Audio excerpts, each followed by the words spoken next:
বিসমিল্লাহির রহমানির রহিম। এই যে আমার গাছ পাকা আম, গাছে আমটা এমনভাবে পেকেছে যে কুশিগুলো পাতলা হয়ে গিয়েছে পেকে। এই আমগুলো ফরমালিন মুক্ত, কোনো ভেজাল নাই আমে। গাছের পাকা আম খেতে অনেক মজা, অনেক মিষ্টি।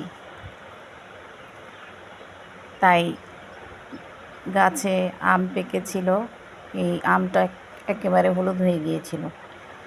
আমার মেয়ে দেখে বলছে, আম্মু আমটা পাড়ো, খাবো।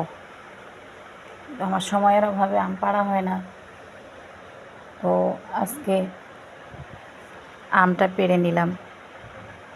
পেড়ে এই আমটা দুধ দিয়ে মাখিয়ে রেখেছি।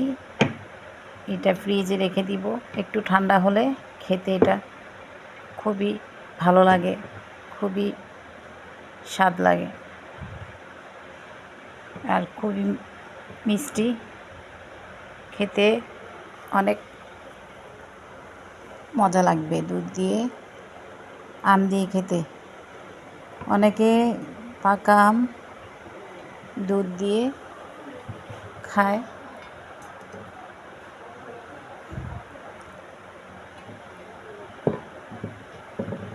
এই পাকা আম দুধ দিয়ে ভাত দিয়ে খেতে খুব ভালো লাগে।